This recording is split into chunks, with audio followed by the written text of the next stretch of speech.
చెత్త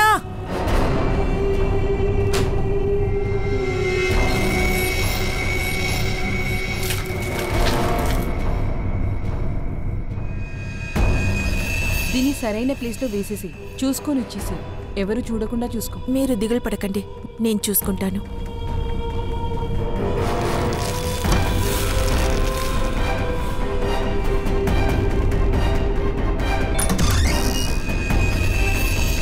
త్వరగా ఇవ్వు. ఎవరక్కడా? ఎవరు లేరులేమ్మా, చెత్త తీసుకెళ్లే వాళ్ళు వచ్చారు.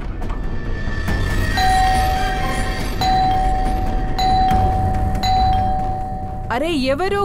చెత్త ఆగో వస్తున్నా.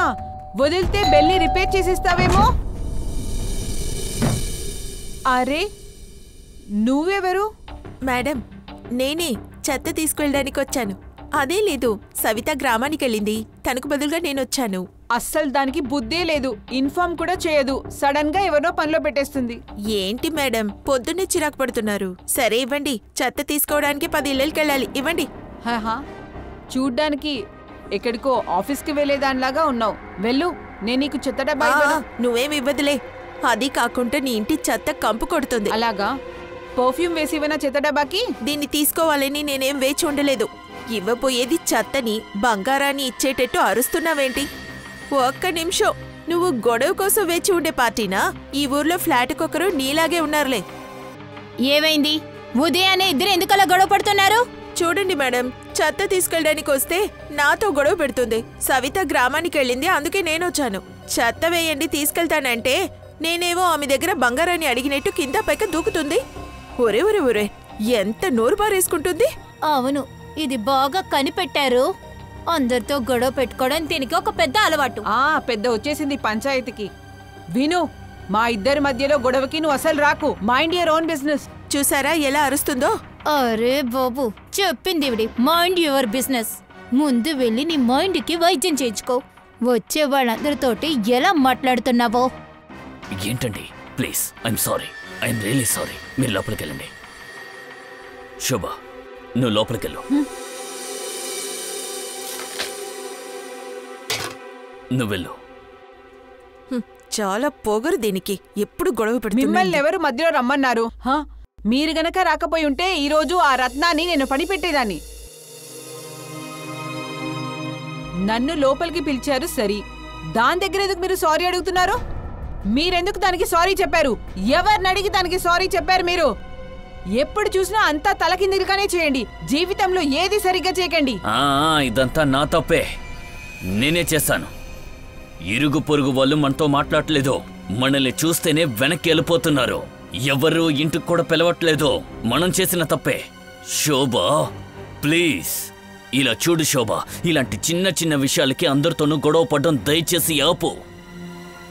ఇలా చూడు, నీకు తెలుసు కదా, మనం చేసిన పని వల్ల మన పేరు పూర్తిగా చెడిపోయింది. అసోసియేషన్లో ఉన్న వాళ్ళు పోలీస్ స్టేషన్కి వెళ్తామంటున్నారు. వాళ్ళేంటి పోలీసులో కంప్లైంట్ ఇచ్చేది? నేనే పోలీస్ స్టేషన్కి వెళ్ళి ఒక్కొక్కరి మీద కంప్లైంట్ ఇస్తాను చూడండి.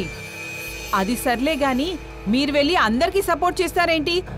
మీ భార్య గురించి అసలు మీకు పట్టింపు లేదా? నేను ఎప్పుడు ఇంతే కదా, ఎప్పుడు గొడవ పడుతూనే ఉంటాను కదా. నేను ఈ అపార్ట్మెంట్లో ఉన్న వాళ్ళందరి నిద్రని చెడగొడుతున్నాను. ఇంకా ఈ బిల్డింగ్లో ఉన్న వాళ్ళు అందరూ పుణ్యాత్ములు కదా. నా కోడలా, తన పైన కూడా తప్పుండొచ్చు. ఎవరు ఎలా మాట్లాడినా కూడా మనకి అనకవు అనేది ఉండాలి. రండి. అరే రండి రండి. ఏంట్రా మీరింకా రాలేదు అనుకున్నాను. మీ ముద్దుల అబ్బాయి గురించి పొగడడానికి కోసం ఇంకా రాలేదేంటా అని చూశాను. ఇక్కడ చూడండి అత్తయ్య, మీరు ఆల్రెడీ తనని నా తలకెక్కించారు, అది కూడా నాకు చెప్పకుండా. చుట్టంగా వస్తే చూసుకొని వెళ్ళిపోండి. శోభ, అమ్మతో ఈ విధంగా మాట్లాడకూడదు. అయితే మీ అమ్మగారికి మీరే చెప్పండి, ఎప్పుడు చూసినా నేను తనకి సేవలు చేయాలి, కానీ తను ఎప్పుడు ఇలాగే మాట్లాడుతూ ఉంటుంది. ఇదంతా నాకు అవసరమా ఏంటి? చాలు మా ఆపు. పొద్దున్నే నా మూడు అప్సెట్ చెయ్యకోమా. అది కాకుండా నాన్నతో మరి బామ్మతో ఎందుకులా మాట్లాడుతున్నావు? ఈ ఇల్లు బామ్మది కదా. నోర్ముయ్, నీకసలు మర్యాద తెలుసా ఏంటి? పెద్దవాళ్ళు మాట్లాడేటప్పుడు మధ్యలో రాకూడదని నీకు తెలీదా ఏంటి? అవును, నువ్వెక్కడ చదువుతున్నావు? ఎప్పుడు చూసినా ఆ మొబైల్ ఫోను ల్యాప్టాప్తోనే ఉంటున్నావు. ఇదేవరి ఫోటో? ఈ అబ్బాయి ఎవరు? నీ బాయ్ ఫ్రెండ్ అయితే కాదు కదా? అమ్మా, ఇప్పుడే నాతో చెప్పావు కదా నీ విషయంలో తలదూర్చకూడదని. అలాగే ఇకపై మీరు కూడా నా విషయంలో ఏది తలదూర్చకండి. ఏం మాట్లాడుతున్నావే? నీకసలు మర్యాద అంటే ఏంటో తెలుసా? పెద్దవాళ్ళతో ఎలా మాట్లాడారో నీకసలు తెలియట్లేదు. నాతో ఇలా మాట్లాడేవంటే నీ నోరు పలగొడతాను, చూసుకో. ఏం చేస్తారు నన్ను? ఏం చేస్తారు చెప్పండి. నేను ఇంటి నుంచి పంపించినట్లు నన్ను కూడా పంపించేస్తారు, అంతేగా? కామ్యా!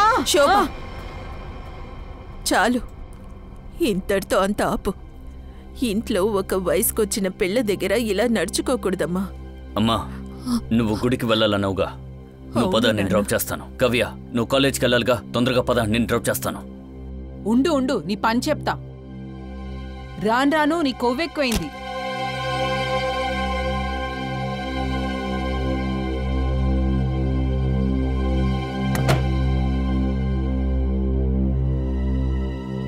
ఆ ముసల్ది గుడికి వెళ్ళి రాని, ఎలా లోపలికొస్తుందో నేను చూస్తాను. నేను అసలు డోర్ తెరవను.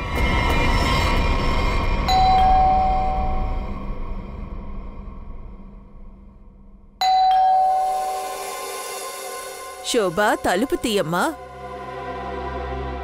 శోభా! ఏంటమ్మా? శోభా ఎక్కడికైనా బయటికెళ్ళడం చూసారా? ఏమైందంటీ? రచన, శోభా బయటికెళ్ళడం నువ్వు చూసావమ్మా? ఆంటీ, తన ముఖాన్ని చూసినందుకు ఈ రోజు నాకేమీ పోలేదు. తెలియలేదే తనకి ప్రాబ్లం ఏమన్నా ఉందని. కానీ ఏమైంది? అది కాదమ్మా, శోభా తలుపు తీయట్లేదు. మీరు కాస్త సెక్రటరీతో విషయం చెప్పి తీసుకుని సరే, రండి. నేను పిలుచుకొస్తాను. తను స్నానం చేస్తుందనుకుంటా. ఎంతసేపు స్నానం చేస్తుందా? తల స్నానం చేసి పాపాలు పోగొట్టుకుంటుంది. అమ్మా, మీ దగ్గర ఇంకో తాళం ఉంది కదా? లేదు నాన్న. ఒక్క నిమిషం అమ్మా, మీ అబ్బాయి మనీష్కి నేను ఫోన్ చేస్తాను. తప్పుకోండి.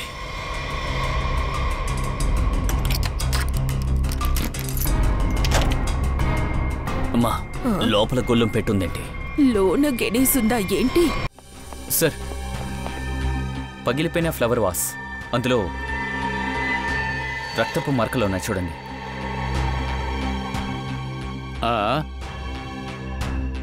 హంతకుడు ఈ ఫ్లవర్ వాష్ని ఉపయోగించి పాపం శోభ తల మీద వెనకాల నుంచి బరువుగా కొట్టాడనుకుంటా. తర్వాత శోభ తన ప్రాణాలని కాపాడుకుంటం కోసం ఇక్కడి నుంచి బయటికి పరిగెత్తి అక్కడికెళ్ళి పడి ప్రాణాలు వదిలేసి ఉంటుంది. కానీ సార్, తలుపు లోపల వైపు వేసినప్పుడు కానీ హంతకుడు బయటికెలా వెళ్ళుంటాడు? బాల్కనీ నుంచి వెళ్ళుంటాడేమో. లేదు, ఇంత హైట్గా ఉన్నప్పుడు ఇక్కడి నుంచి ఎవరు వెళ్ళలేరు. సార్, ఇంటికి బయట సీసీటీవీ కెమెరా ఫిట్ చేస్తున్నారు. సరే, అలాగైతే ఇక్కడున్న సీసీటీవీ ఫుటేజ్, కిందున్న ల్యాబీ సీసీటీవీ ఫుటేజ్ కూడా అన్నిటినీ మనం చూద్దాం.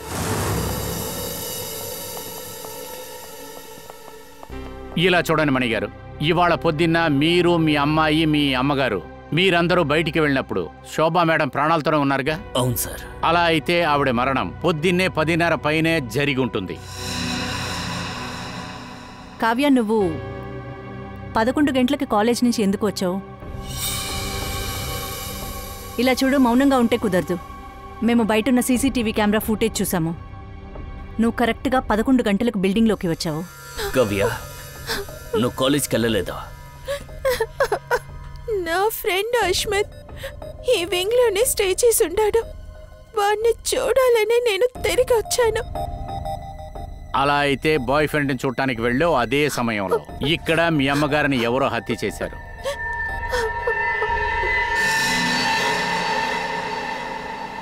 నువ్వెవరు? నేను రితేష్. రితేష్ నీ కొడుకేగా? అవును సార్. నువ్వు ఇల్లు వదిలిపెట్టి వెళ్ళిపోయారని చెప్పారు. లేదు సార్, నేను బయటికి వెళ్ళలేదు. ఇతని భార్య నన్ను బయటికి తరిమేశారు. ఆవిడ మీ తల్లే కదా? తల్లిని ఇలాగే మర్యాద లేకుండా మాట్లాడతావా? మీరు వీడికిదే నేర్పించారా? అసలు నువ్వు ఇక్కడ ఉండలేదు కదా, మరెందుకని నువ్వు ఇక్కడికి వచ్చావు? అది నేను కిషోర్ని చూడటానికి వెళ్ళాను. సార్, ఒకవేళ మీరు సీసీటీవీ ఫుటేజ్ చూసుంటే నేను నా కుక్కని బయటికి తీసుకువెళ్ళడాన్ని చూసుంటారు. ఏంటి కిషోర్, నిన్ను చూడ్డానికి రితేష్ మీ ఇంటికి వచ్చాడు, నువ్వేమో కుక్క పిల్లని తీసుకొని వాకింగ్కి వెళ్ళావా? సార్, తను ఎప్పుడూ వస్తూ వెళ్తుంటారు సార్. అయినా ఇప్పుడు అందులో ప్రాబ్లం ఏంటి? ప్రాబ్లం ఉంది. శోభా గారిని చంపారు, అర్థమవుతుందా? సరే, మీరందరూ చెప్పేది నేను వింటాను. కుర్రవాడు బిల్డింగ్కి వచ్చాడు తన ఫ్రెండ్స్ను చూడటానికి, కానీ వాళ్ళ ఇంటికి వెళ్ళలేదు. అప్పుడప్పుడు బిల్డింగ్కి తను వచ్చి వెళుతుంది, కానీ శోభా గారిని చూడటానికి తన ఇంటి పక్కకి ఎవరు రాలేదు. ఒకవేళ ఎవరైనా ఒక్కరైనా శోభాజీ గారిని చూడటానికి వచ్చుంటే ఇవాళ పాపం ఆవిడ ప్రాణాలు ఇవాళ దక్కి ఉండేవి. సార్, తనేమీ అంత అమాయకురాలు కాదు. తను చాలా దారుణమైన ఆడది, అందుకనే తనకి ఇలా జరిగింది. అలా అంటే అర్థమేంటి? క్షమించు మనీష్ బ్రో, ఇది అసోసియేషన్ గౌరవ సమస్య. ఇలా చూడండి సార్, శోభాజీ గారికి ఈ అసోసియేషన్లో ఎలాంటి మర్యాద లేదు. చిన్న చిన్న విషయాలకి గొడవ పడతారు. చెప్పాలంటే ఇవాళ కూడా పెద్ద గొడవ జరిగింది. గొడవ జరిగిందా? ఎవరితో? ఇదిగో ఈవిడే రచన మేడంతో. ఓ సార్, నేను తన్ని ఏమీ చేయలేదు సార్.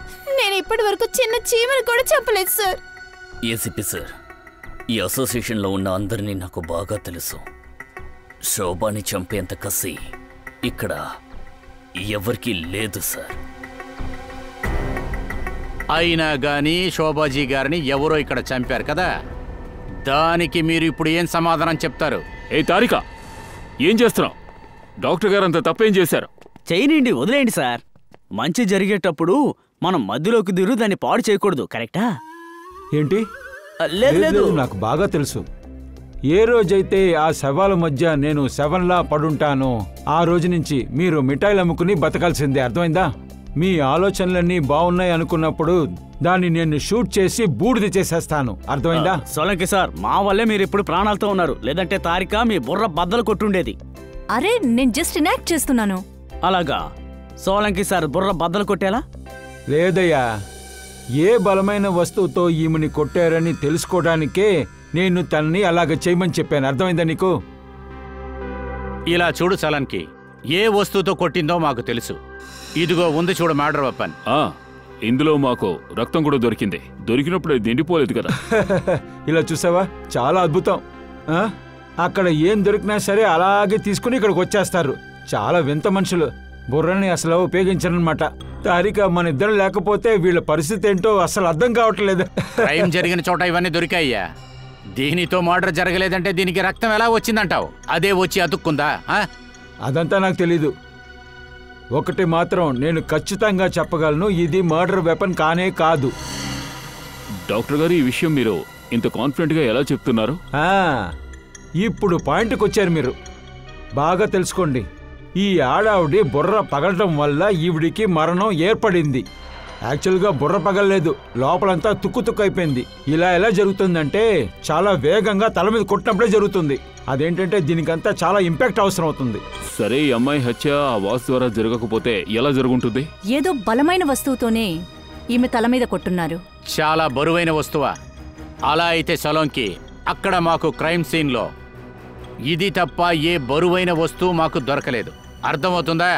దయా, ఈడి దగ్గర వేరే సమాధానం లేదు. మన టైం వేస్ట్ చేయొద్దు, పద. ఒక నిమిషం. ఏంటి, మీ టైం వేస్ట్ చేస్తున్నానా? నేనా డాక్టర్ సలోంకి మీ టైం అంతా వేస్ట్ చేస్తానని చెప్తున్నారా? సరే, నేనే క్రైమ్ సీన్కి వచ్చి ఈ థియరీ కరెక్ట్ అని నేను ప్రూవ్ చేసి మీకు చూపిస్తాను. అప్పుడు మీకు తెలుస్తుంది ఎవరు టైం వేస్ట్ చేస్తున్నారు, నేనా లేకపోతే మీ టైం మీరే వేస్ట్ చేసుకుంటున్నారని చూద్దాం. నా బ్యాగ్ తీ, ఎవరి టైం ఎవరు వేస్ట్ చేస్తున్నారో నేను వెళ్ళి చూపిస్తాను. తీసుకురామ్మా. సార్, ఇప్పుడే చెప్తాను చూడు, నేను టైం వేస్ట్ చేస్తున్నానా? బాగుంది. ఈ సోలంకి సార్ ఉన్నారే, రైలు ఇంజన్ లాంటి వాళ్ళు, పొగొదులుకుంటూ వెళ్ళిపోయాడు. చాలా కోపడినట్టున్నారు. నీ వల్లే. ఇప్పుడు చూడు నాటకాన్ని. మొత్తమే తీసాను, ఇంకెక్కడికి లేతుతాను. నీ తల వెతుకో. అదే నేను చెప్పాను కదా, బరువైన వస్తువుతో కొట్టారని. ముందు దాన్ని వెతుకో ప్లీజ్. సార్, ఒకవేళ దీంతో కొట్టుంటారా? సార్, ఒకవేళ దీంతో ఏమైనా కొట్టారా? లేదు, దీంతో కాదు. సార్, ఇలా చూడండి, ఇది బాగా వెయిట్గా ఉంది. దీంతో కొట్టుంటాడా? తల మీద కొట్టి చూడు, ఓపెన్ అయిందంటే అదే ఇది. మిమ్మల్ని ఎలా కొడతాను సార్? Shut up. ఏమయ్యా సలోంకి, ఎందుకు అక్కడ టైం వేస్ట్ చేస్తున్నావు? బాస్ ప్లీజ్ నన్ను వెతకనివ్వండి. దయచేసి మీరందరూ కూర్చుంటే నేను వెతికి పెడతాను, సరేనా?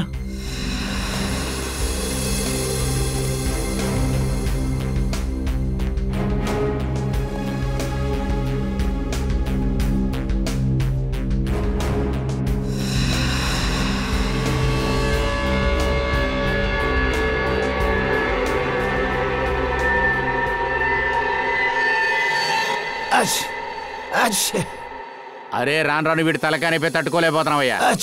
ఏయ్ ఏంటయ్యా ఏమైంది వీడికి? సార్ ఏమైంది? ఎందుకు తుమ్ముతున్నారు? మసాలా మసాలా మసాలా పొడి వాసన. అవును సార్, మసాలా చాలా ఉంది ఇక్కడ. ఇక్కడేవో గుర్తులున్నాయి. ఆ మసాలా దంచే వస్తువు ఇక్కడ పెట్టినట్టున్నారు.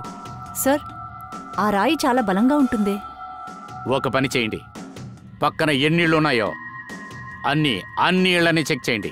శ్రేయ, ఆ బామ్మగారిని తీసుకురండి.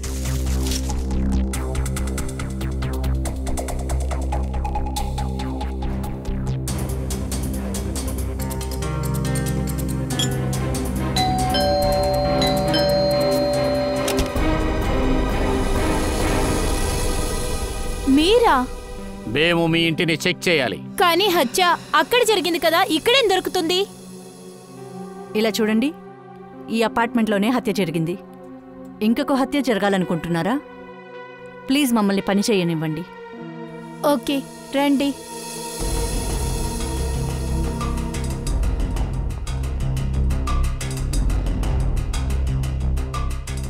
ఇది ఉంది కదా, చచ్చిన తర్వాత కూడా నాకు ప్రశాంతంగా లేదు.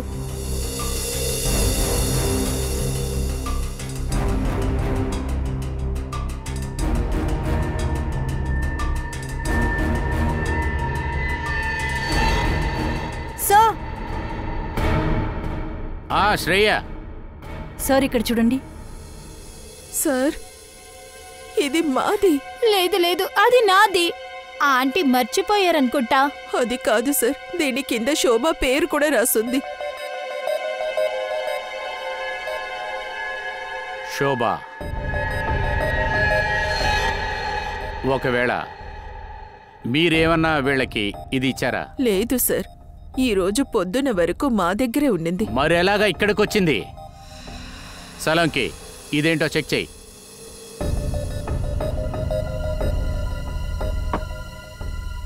అదేంటంటే సార్, కొల్లా వాళ్ళ నాన్నకి చోలో చేస్తానని చెప్పాను.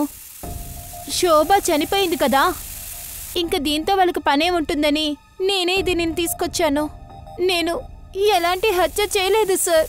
నేను నిజమే చెప్తున్నాను, ఎలాంటి హత్య చేయలేదు సార్. బాస్, ఇందులో అసలు ఎక్కడా రక్తం ఇంకా ట్రేసెస్ లేవు. రక్తపు మరకలు లేవా? అలా అయితే ఇది మర్డర్ వెపన్ కాదు.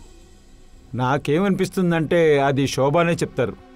ఆవిడ హత్యని ఎవరు చేశారు, ఎలా జరిగింది అని.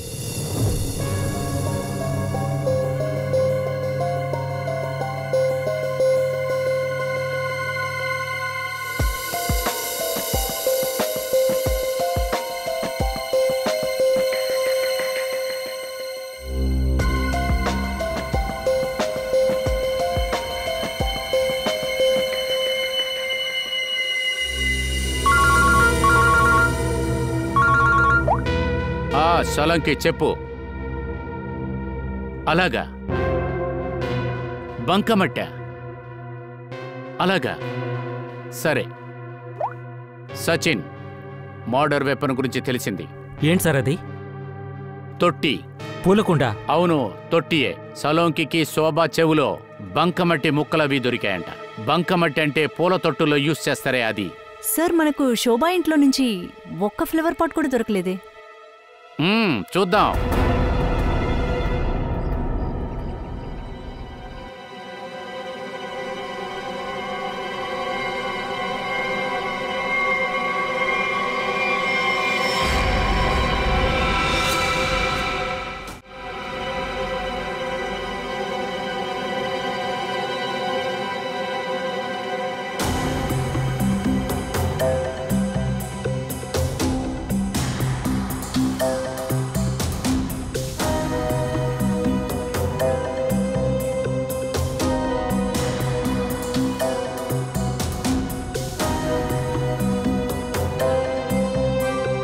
తొట్టి ఇక్కడే పడింది.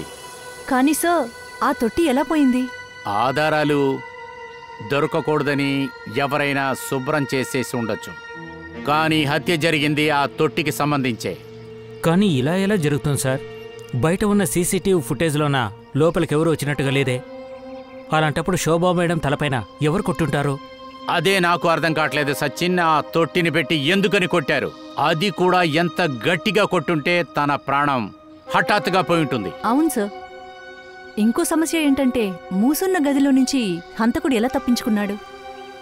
భూమిని బద్దలు కొట్టుకుని బయటకొచ్చాడా, ఆకాశం నుంచి కిందకొచ్చాడా? పాతాళాన్ని చించుకొని రాలేదు నిఖిల్, పాతాళాన్ని చించుకొని రాలేదు, ఆకాశాన్ని చించుకొనే కిందకొచ్చింది. 1 2 3 4 5 6 7 7వ అంతస్తులోనే శోభాజీ గారు ఉన్నారు. అదిగో అక్కడ కనపడుతుంది వాళ్ళ పాల్గని. సరిగ్గా దానికి పైనే 8వ అంతస్తు పాల్గని ఉంది. పదండి, మనం అక్కడికి వెళ్ళి చూద్దాం.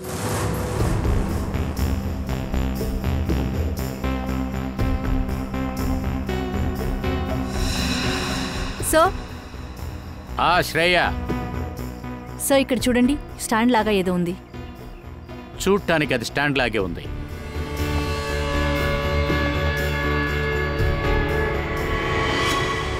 శ్రేయ, ఇక్కడ పూల తొట్లు పెట్టే స్టాండే. పూల తొట్టి ఈ స్టాండ్ మీదే ఉంది.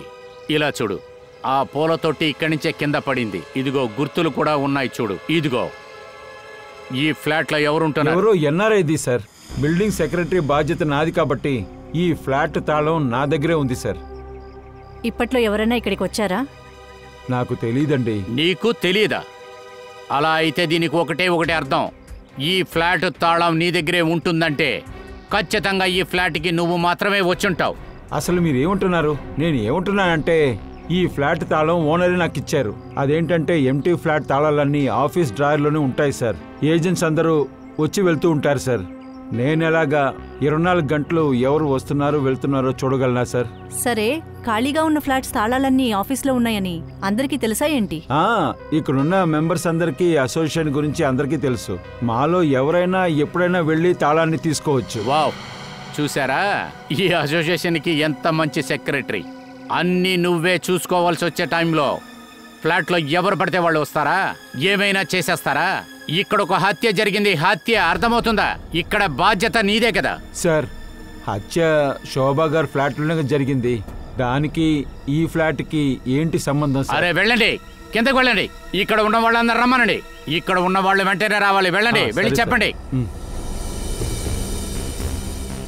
సచిన్, అక్కడ చూడండి, మనం ఇప్పుడు 8వ అంతస్తు బాల్కనీలో ఉన్నాం. శోభా మేడం 7వ అంతస్తులో ఉండేవారు. శోభా మేడం వాళ్ళొక్క బాల్కనీ నుంచి ఏదో ఒక కారణం కోసం తల దించి చూసినప్పుడు 8వ అంతస్తులో ఉన్న తొట్టిని అదేంటంటే ఇక్కడి నుంచి శోభా గారి తల మీదకి విసిరేశారు బరువుగా. అంతే.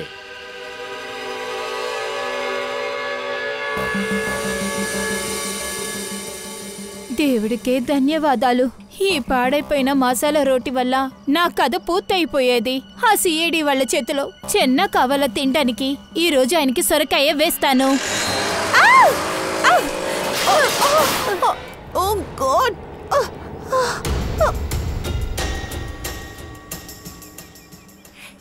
ఏంటి ఇలా చేసావు? ఈ రోజు నా తలరాత్రి సొరక కూడా చేయలేననుకుంటా. ఎక్స్క్యూజ్ మీ, తప్పు మీపై ఉంది. మీరే అడ్డుగా వచ్చారు. అది కాకుండా నన్ను తిడతారా?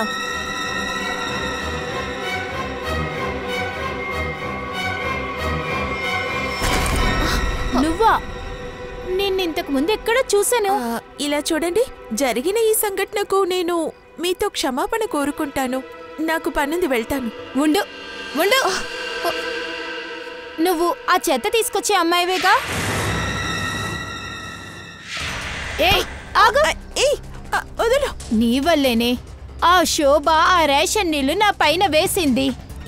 ఎవరు శోభ? ఏంటి రేషన్ నీళ్ళు? నాకేం తెలీదు. చెయ్యి వదలు! అరే, ఈ రోజు నిన్ను చేస్తానే స్క్వీజ్. నువ్వు వెళ్ళిన తర్వాతే శోభ హత్య జరిగింది. ఏంటి? రా నాతో, రా నాతో, సిఐడి దగ్గరికి వెళ్దాం. శోభా గారిని చంపడానికి ఉపయోగించిన వస్తువు ఇప్పుడు మాకు దొరికింది. ఏసీపీ సార్, ఏ వస్తువుతో నా భార్యని కొట్టే చంపారని నాకు చెప్తారా? పూల తొట్టి. ఫ్లవర్ పాట? అవును, పూల తొట్టే. ఈ బిల్డింగ్లో 8వ అంతస్తులో ఉన్న మూసిపెట్టిన ఇల్లు, ఆ ఇంటి పాల్గనీలోనే ఈ పూల తొట్టి ఉండింది. పైనుంచి దాన్ని శోభాజీ గారి తల మీద విసిరేసి చంపారు. అదే ఆ పూల తొట్టి. ఎవరు చేశారు సార్? ఎవరు చేశారో చెప్పండి. నా భార్యని దారుణంగా చంపింది ఎవరో చెప్పండి సార్ ప్లీజ్. కానీ నేను ఒక విషయం చెప్పి తీరాలి. ఆ హంతకుడికి చాలా బుద్ధి ఉంది, బాగా ప్లాన్ చేశాడు. కానీ ఒకటి మర్చిపోయాడు. ఎటువంటి హంతకుడైనా ఎన్ని తెలివితేటలు ఉన్నా కూడా ఏదో ఒక తప్పు చేసే తీరుతారు. ఆ హంతకుడు ఎవరని తెలియాలా? ఇక్కడ ఉన్న వాళ్ళల్లో ఒక్కరే. ఇక్కడ ఉన్న వాళ్ళల్లో రా రా సార్. సార్, ఇది చెత్త తీసుకెళ్లేది. ఈ రోజు ఉదయం శోభ హత్య జరిగే ముందు మాట్లాడడం నేను చూశాను. ఇప్పుడు డ్రెస్ మార్చుకుని ఇక్కడి నుంచి తప్పించుకోవాలని చూస్తుంది. ఇలా చూడండి, చాలాసేపు ఈ ఆడది ఏదేదో వాగుతుంది. ఇక నేను ఇదే మొదటిసారి వస్తున్నా. నా చెయ్యి వదలమంటుంటే నేను నిజమే చెప్తున్నాను. తిన గొడవ పడ్డా నేను చూశాను. నాకేమనిపిస్తుందంటే తినే హత్య చేసిందని. ఏంటి ఏంటి నోటికొచ్చినట్టు వాగుతున్నా? అది మేం కనిపెడతాం. ఈ అమ్మాయిని ఒక్కసారి చూడండి. ఇవాళ పొద్దున్న ఎవరైనా మీలో ఒకరు చూశారా చెప్పండి. అవును సార్, నేను ఈ అమ్మాయిని చూశాను. ఆ అమ్మాయి ఎవరంటే ఉదయం శోభా మేడంతో గొడవ పడింది. ఆగో, ఎక్కడికి పరిగెత్తుతున్నావు?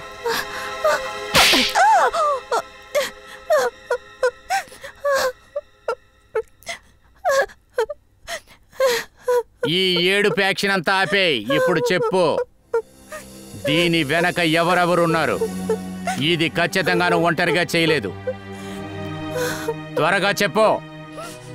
ఎవరెవరు కలిసి ఈ పని చేశారు? శోభాని ఎందుకు చంపారు? హత్యనా? లేదు సార్, నేను ఏ హత్య చేయలేదు. నాకేం తెలీదు. నేను నిజం చెప్తున్నా. కాలం బాగా మారిపోయింది సార్. ఇంత కాస్ట్లీ వాచ్ని, కాస్ట్లీ చెప్పులు వేసుకుని ఊరంతా తిరుగుతోంది. ఇక్కడ సిఐడిలో ఇన్ని రోజులు నిజాయితీగా పనిచేశాక కూడా గత 5 సంవత్సరాలుగా ఈ పాత షూతోనే తిరుగుతున్నా. నిజమే చెప్తున్నావు ఫ్రెడీ. ఇదిగో ఈ అమ్మాయి ఉందే, మాస్క్ వేసుకుంది, సిఐడి పని చేసింది. కానీ దీని సమాచారమే వేరు. పూర్వి, ఇలా అడిగితే చెప్పావు కదా? చెప్పు. చెప్తాను చెప్తాను మ్యామ్. నన్ను కొట్టకండి. నేను చెప్పేస్తాను. నిజం ఏంటో చెప్తాను. యాక్చువల్గా నాకు ఒక కాల్ వచ్చింది. ఎవరు కాల్ చేశారో తెలియదు. శోభ మీద చాలా కోపంతో వాళ్ళు ఉన్నారు. ఆమెని ఎలా ప్రతీకారం తీర్చుకోవాలో వాళ్ళు ఫోన్లోనే చెప్పారు. దాన్ని అలాగే అనుసరించాను, అంతేగాని ఏ హత్య చేయలేదు సార్. ఎవరో ముక్కు మొహం తెలియని వారు నీకు ఫోన్ చేశారు. వెంటనే నువ్వు వాళ్ళకి సహాయం చేయడానికి వెళ్ళిపోయావు. అవును సార్. నీకు అంతగా శోభా మేడం మీద ఎందుకు పగ? సార్, ఆ శోభ మంచి ఆడది కాదు సార్. ఒక పొగరు పట్టిన క్రూరమైన ఆడది ఆమె. సార్, ఒక స్టోర్లో నేను సేల్స్ గర్ల్గా పనిచేశాను. ఒకరోజు ఆమె స్టోర్కి వచ్చింది. నీలరంగు ఇంక్ పెన్ అడిగింది. అందులో ఇంక్ పోయడానికి ఓపెన్ చేస్తే అది తెలియకుండా అందులో ఒక చిన్న డ్రాప్ తన చీర మీద చిందింది సార్. ఆ తర్వాత ఆమె చాలా క్రూరంగా నడుచుకుంది. అందుకు ఆమె దగ్గర ఎన్నోసార్లు క్షమాపణ కోరుకున్నాను, క్షమించమని అడిగాను. కానీ ఆమె నా మాట ఇది వినిపించుకోలేదు. మేనేజర్తో చెప్పింది. ఆ తర్వాత మేనేజర్ నన్ను పనిలో నుంచి తీసేశారు. 2 నెలలుగా నాకెక్కడ పని దొరకలేదు సార్. ఇంటి అద్దు కట్టుకోలేక తినడానికి కూడా డబ్బు లేదు సార్. హౌస్ ఓనర్ అద్దు కట్టలేదని నన్ను కంపల్ చేసి ఖాళీ చేయమన్నారు సార్. సార్, తను నా జీవితాన్ని నాశనం చేసింది. అప్పుడే ఒక నిర్ణయానికి వచ్చాను. అలాంటి ఒక ఆడదాన్ని ప్రతీకారం తీర్చుకోవాలని. అందుకే చట్టాన్ని నీ చేతిలోకి తీసుకోవాలని నిర్ణయించుకున్నావా? సార్, నేను ఒప్పుకుంటాను. నేను చేసింది పెద్ద తప్పే. అందుకు మీతో క్షమాపణ కోరుకుంటాను. ఓరి దేవుడా, అన్నీ ఒప్పేసుకుంటే నీకు క్షమాపణ దొరుకుతుందా? నీకేమన్నా అలా అనిపిస్తుందా? మీ శిక్షణ కావాలంటే మేము తగ్గించగలం, కానీ దానికి ఒక కండిషన్ ఉంది. అలాగే సార్, మీరేం చెప్పినా అది వింటాను. చెప్పండి, నేనేం చేయాలి? అయితే ఒక విషయం చెప్పు, నీ ఫోన్కి ఎగ్జాక్ట్గా ఏం ఇన్స్ట్రక్షన్స్ ఇచ్చారు? ఆ ఫ్లవర్ పాట్ కింద పడిన వెంటనే దాన్ని శుభ్రం చేయమన్నారు సార్. పైన బాల్కనీ నుంచి ఆ ఫ్లవర్ పాట్ శోభ తల మీద పడింది సార్. తర్వాత గారిని శుభ్రం చేసి నేను బయలుదేరాను సార్. అంతే జరిగింది సార్. ఆ ఫ్లవర్ పాట్ ఎవరు తోసేశారు? ఫ్లవర్ పాట్ ని లేదు, ఎవరు తోయలేదు. ఎవరూ తొయ్యలేదా? ఎలా జరుగుతుంది అలాగా? పైన ఎవరో ఒకరున్నారు తోసిన వాళ్ళు. లేదు సార్, నేను నిజం చెప్తున్నా. ఆ ఫ్లవర్ పాట్ పైన నుండి అదే కింద పడిపోయింది. పైన ఎవరు ఉన్నారు? నా మాట నమ్మండి సార్, నేను అబద్ధం చెప్పలేదు.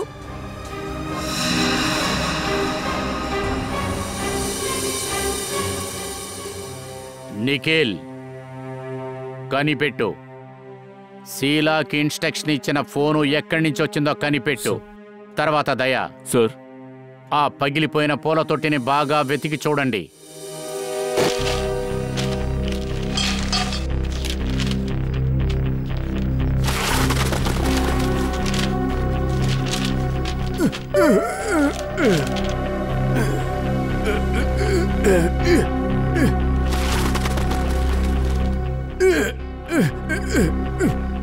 సిఐడిలు పనిచేసినందుకు చివరికి ఇదే దక్కింది. ఏమైంది పంకజ్? గౌరవం తగ్గిపోయిందా? లేదు లేదు సార్, ఇందులో అన్ని పాడైపోయిన వస్తువులే ఉన్నాయి, ఇవేమీ లేవు సార్. ఇంకా నేను కాసేపు ఉన్నానంటే ఈ కంపులోనే నేను వేరే మరణాన్ని పొందుతా. నీకేమీ కాదు, పంచుడు.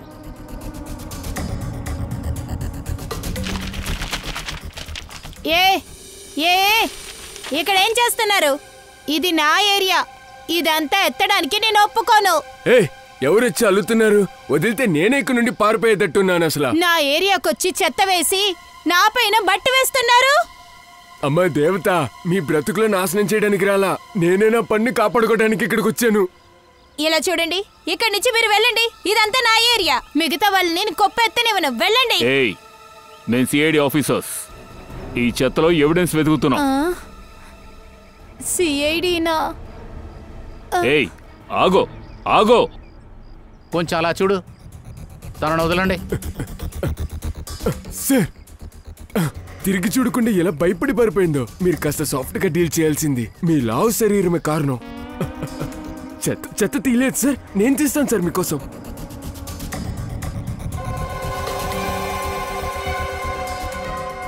సార్, ఆ ఇక్కడ చూడండి, విరిగిపోయిన పాట్ పీసెస్ ఉన్నాయి చూడండి. సార్, రక్తం మరకలున్నాయి. అవును దయ్యా, ఈ ఫ్లవర్ ప్లాట్తోనే హత్య జరిగిందనుకుంటాను. ఈ రక్తం శోభా గారిదా కాదా అని ఫారెన్సిక్ ల్యాబ్కి పంపిస్తే తెలుస్తుంది కదా. కానీ ఇంకా ఏమైనా ఇక్కడ ఉన్నాయో చూడండి. ఖచ్చితంగా ఇక్కడ ఏదో ఒకటి దొరుకుతుంది. మళ్ళీ ఇంకొకసారి చెక్ చేయండి. 1 సార్లు బాగా వెతికి చూశాను సార్, కానీ ఏమీ దొరకలేదు. ఎందుకు మళ్ళీ ఇంకోసారి చూడండి. ఏమా ఇలా రా. రామా. నేనేమి చేయలేదు సార్, నేను నిరపరాధిని సార్, నేనేం చేయలేదు. ఏమీ చేయలేదా? మరెందుకు అలా పారిపోయావు? అది సార్, బ్రిడ్జ్ చెప్తాడు, పోలీసుని చూసినప్పుడు నీ ప్రాణాలు కాపాడుకుని పరిగెత్తు. ఇప్పుడు నేను ఈ సమస్యలో ఒక్క నిమిషం. నువ్వు ఎటువంటి సమస్యలోనూ ఇక్కడికి వచ్చి ఇరుక్కోలేదు. నువ్వు ఒక విషయం చెప్పు. ఇక్కడ పొద్దున్నే ఏదైనా చెత్తను నువ్వు తీసావా? భయపడొద్దమ్మా. చెత్త నువ్వు ఎత్తావా? తీయాలని అనుకున్నా, అంతే ఈ సంచిలో ఉంది. ఎక్కడుంది చూపించు. ఇవ్వను, నేనివ్వను. ఇది నా ప్రతిరోజు భోజనం సార్. ఇదిగో అమ్మా, దాన్ని తీసుకుని మేమే అమ్మము. అందులో ఏముందో చూస్తా, అంతే. ఇవ్వమ్మా. ఇక్కడివ్వు.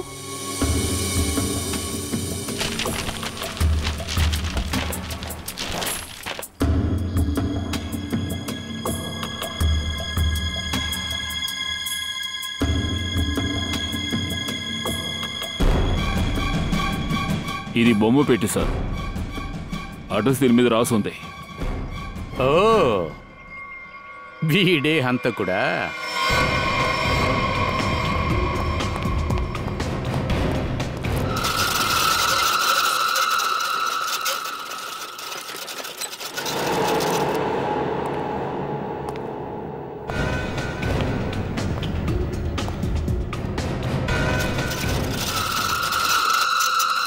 ఎవరు ఎవరు? అరే, ఎవరక్కడ? బడికి రండి. హే, ఎవరు?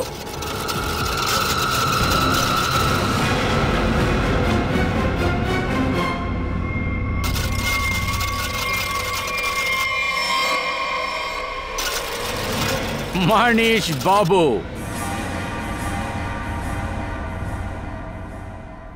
మీరా? బొమ్మని పెట్టుకొని బాగా ఆట ఆడారనుకుంటే ఇప్పుడు మీరు ఆడిన ఆట అంతా తెలిసిపోయింది. నేను కాదు. అటుపక్క దారి బంద్ అయింది. నేనేం చేయలేదు. మర్యాదగా చెప్పు, శోభాని ఎందుకు చంపావు? నేను చెప్పలేదు సార్. శోభ ఒక కిరాతకురాలు సార్. ఎప్పుడు గొడవ పడుతుంది, ఎప్పుడు చూసినా బెదిరించేది, చిన్న చిన్న విషయాలు కూడా గొడవ పడేది, చంపేస్తాననేది. అందుకే చంపేశాను సార్. దానివల్ల కష్టాలు అనుభవించాను. మేమందరూ కూడా మెంటలీ టార్చర్ అనుభవించాం సార్. అప్పుడు కూడా ప్రశాంతత దొరకలేదు సార్. మమ్మల్ని వేపుకొని తినేది. ఇంట్లో జరిగింది ఓర్చుకున్నా, 4 గోడల మధ్య జరిగింది ఓర్చుకున్నాను. కానీ ఎప్పుడైతే 4 గోడలు దాటుకుని బయటికి వచ్చి ఈ గొడవ చేసిందో అప్పుడే ప్రతిరోజు ఇరుగు పొరుగు వాళ్ళు కంప్లైంట్ చేస్తూ మా ఇంటికి వచ్చేవాళ్ళు. తన నోటుకొచ్చింది బాగింది అలాని కంప్లైంట్ చేయడానికి వచ్చేవాళ్ళు.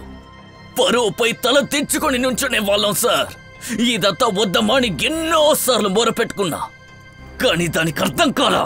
కొంచెం కూడా అర్థం కాలా. మేమందరం కూడా అరిచి చెప్పాం సార్.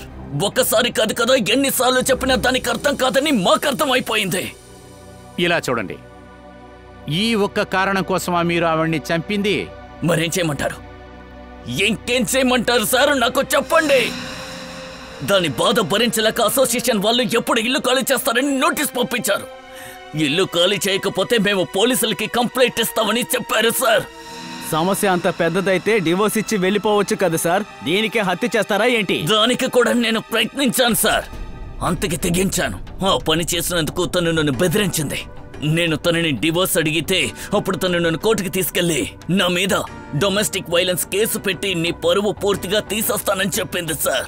ఏం చేయమంటారు? నాకు వేరే దారి కనిపించలేదు. తర్వాత రితీష్, శోభా గారు మీ అమ్మగారే కదా సార్? అమ్మ ప్రేమ ఈ ప్రపంచంలోనే చాలా గొప్పది సార్. అయినా వాళ్ళ మీద మటుకే ప్రేమ చూపిస్తారు సార్. వాళ్ళని వాళ్ళు మెచ్చుకుంటారు సార్. వాళ్ళ ఇష్టానికే ఉండాలి సార్. అందువల్లే ఒకరోజు నాకు వానికి ఉన్న లవ్ మ్యాటర్ తెలియవచ్చింది సార్. అప్పుడు నన్ను ఇన్సల్ట్ చేసి ఇంట్లోంచి బయటికి తరిమేశారు సార్. తర్వాత అందువల్లే ఏ తల్లి నీకు ప్రాణం ఇచ్చిందో ఆ తల్లిని నువ్వు శాశ్వతంగా పడుకోబెట్టేశావు, కేవలం అల్ప సంతోషం కోసం. ఓ రోజు రితీష్ నా దగ్గరికి వచ్చి ఒక ఐడియా ఇచ్చాడు. ఆ ఐడియా ఏంటంటే, ఒకవేళ మన జీవితంలో సంతోషం ఇంకా ప్రశాంతత ఉండాలంటే అందుకు శోభన చావాలని చెప్పాడు సార్. ఈ విషయంలో నువ్వు పక్కింటి కిషోర్ని, నవీన్ని సహాయం కోరావు. శోభ ప్రవర్తన వల్ల వీళ్ళంతా శత్రువులయ్యారు. వీళ్ళకి మాత్రమే కాదు దయ, శోభా గారు ఎవరెవరితో గొడవ పెట్టుకున్నారో వాళ్ళంతా వీళ్ళ సహాయానికి వీళ్ళ పక్క చేర్చుకున్నారు. వీళ్ళు వేసిన ప్లాన్లో వాళ్ళందరినీ ఇరికిచ్చారు. శోభా గారిని హత్య చేసే ప్లాన్. షీలా గురించి నీకెలా తెలిసింది? కావ్య నాకు చెప్పింది. షీలాకి శోభాకి జరిగిన గొడవ గురించి చెప్పింది. ఎందుకంటే కావ్య శోభాతో పాటు ఆ రోజు కొట్టుకెళ్ళింది. మీ ప్లాన్ సక్సెస్ఫుల్గా పూర్తి కావడానికి మీకు బయట వాళ్ళ సహాయం కావాలి. అందుకు ఈ అమ్మాయి షీలా మీ ప్లాన్కి పర్ఫెక్ట్గా సెట్ అయ్యింది. తను కూడా శోభను పగ తీర్చుకోవాలనుకుంది, అందుకే ఒప్పుకుంది. అవును, నాకు తెలియగలుగుతా ఎలాగ ఇంత పెద్ద ప్లాన్ మీరు వేశారు? నవీన్ ఆన్లైన్లో ట్రాలీని బుక్ చేశాడు.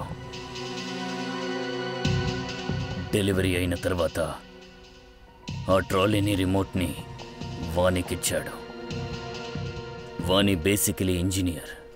ఆ ట్రాలీని, ఆ తొట్టెని ఎలా పెట్టాలని తనే ప్లాన్ వేసి ఇచ్చింది. తర్వాత ఆ ట్రాలీని రిమోట్ని కిషోర్కి ఇచ్చారు. తర్వాత కావ్య, రితీష్ కలిసి ఆ ట్రాలీని, తొట్టెని పైన బాల్కనీలో సెట్ చేశారు. కరెక్ట్గా శోభ ఎన్ని గంటలకి బాల్కనీలోకి వస్తారో మీరంత బాగా ఎలా గెస్ చేశారు? సార్, రోజు ఉదయం 10 గంటలకి కాయగూరలు అమ్మే వ్యక్తి బిల్డింగ్ కిందకొచ్చి ఆగుతాడు. సరిగ్గా అప్పుడు శోభ 7వ ఫ్లోర్లో నుంచుని అతన్ని పండు బూతులు తిట్టేది. ఆ అవకాశాన్ని ఉపయోగించుకున్నాను.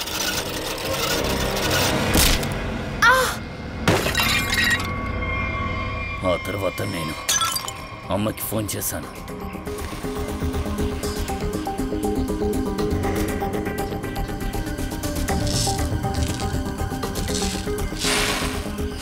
ఒక్కసారి కూడా మీకు అనిపించలేదా శోభా గారి బిహేవియర్ వెనకాల ఏదో ఒక కారణం ఉంటుందని మీకు అనిపించలేదా? ఏదో ఒక బాధ ఆవిడ మనసులో ఉందని మీకు తెలియలేదా? దానికి వైద్యం చేసుండొచ్చు కదా, ఆలోచించలేదు కదా? మీరందరూ కూడా మీ గురించి మాత్రమే ఆలోచించారు. ఆవిడ వల్ల మీరు కష్టపడ్డారు అర్థమవుతుంది, కానీ మీరు ఆవిడికి ట్రీట్మెంట్ చేయలేదే. దానికి బదులుగా ఆవిడ ప్రాణాలు తీశారు. చట్టం మీకు చాలా కఠినమైన శిక్షణ వేస్తుంది.